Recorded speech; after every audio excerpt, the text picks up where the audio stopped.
Welcome to Sports Geek Throwback. Here's your host, the sports geek himself, Sean Callanan.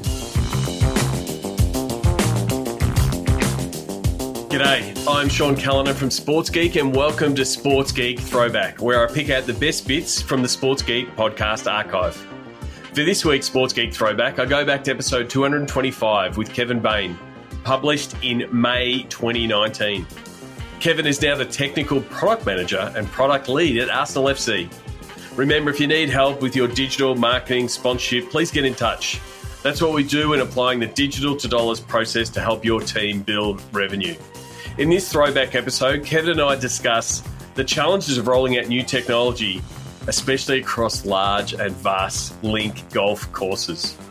Remember, you can listen to this full episode at sportsgeekhq.com/225. Enjoy. So, I remember talking to the guys at the Kentucky Derby, and I've been at the Melbourne Cup when they've had 100,000 people at Flemington, and some of the the infrastructure you have to roll out to do it. When you're rolling out a network like that over a wide, big expanse of a golf course and links course, what are some of the issues involved for that to make sure, because the fan appetite of that they want the data and they want it there and then just keeps going up. So, not being able to pull out their phone and use their phone and check their scores and take their photos and post them has obviously grown year on year. What were some of the challenges in rolling that over links courses?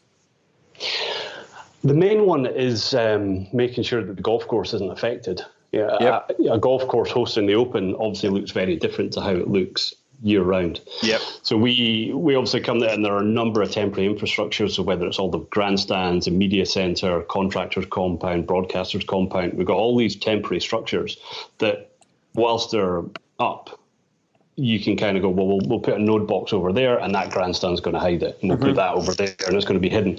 But once all that's stripped away, these links courses you can't hide it behind trees and bushes. Yep. There tend to be many of them.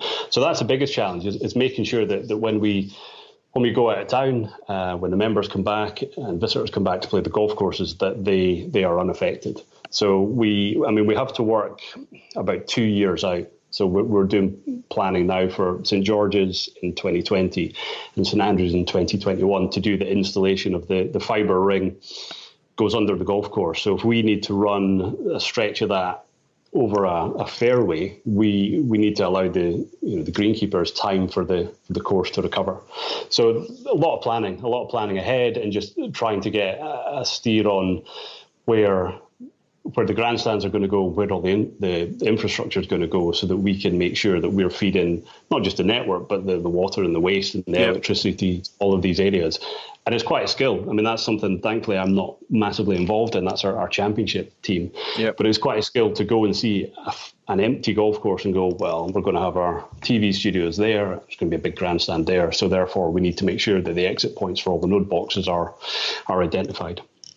It's definitely down the. I remember a couple of years ago, people saying Wi-Fi, and it's a utility just like toilets and things like that. And the fact that especially in your case, you actually have to go to that planning and making sure that you can get the all the cabling and everything that's needed in there in the same way you have to do for waste. It's because it's not the same as in a stadium where you can just hide it under seats or put it a string along the roof. You physically have to integrate it with the environment. Yeah, absolutely. So, it's something we've been doing. The first public Wi-Fi we had available was at Muirfield in 2013.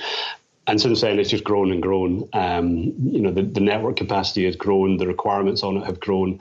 And it's a skill. As I say, it's a skill that the guys in the championships team have. And, it's great to be able to work with them and learn from them and ultimately make sure that it's smaller things, like even if you go, well, we're going to need a camera by that greenside bunker, so we're going to have to run some cabling. But you might have a spectator walkway that's just a couple of feet along. So, you obviously need to make sure there's not a trip hazard, etc. So it takes some planning. And you've got the requirements, expanding requirements of broadcasters that want more and more capacity, but then they also want the terrific shots where they don't see lots of cables and so they want everything hidden. They want the magic of it without being able to see any of it when they have the high def shot of the green or the pass across the fairway. They don't want to see any of your tech. Yeah, absolutely. And that's really, so a couple of years ago, we took the production of the main world feed of the broadcast in-house to allow us to have a bit more control over the pictures. So most of our primary broadcasters will still bring some additional cameras, and they've done some really cool stuff, installing bunker cams and cameras in the bottom of the cup, what have you. But yeah, I mean, it's making sure that a big challenge with links golf from a golfer perspective is the way the course plays, the undulations, the weather, etc. And a lot of times, if you have the camera up on a tower and it's pointing down, it can flatten the course. So we really need to make sure that people can appreciate just all the bumps and undulations and runs that occur on links courses, which means often shooting from lower down, which brings challenges.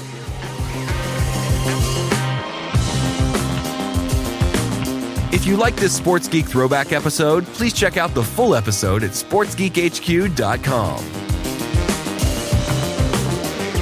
Please share Sports Geek with your sports business colleagues. We appreciate you sharing.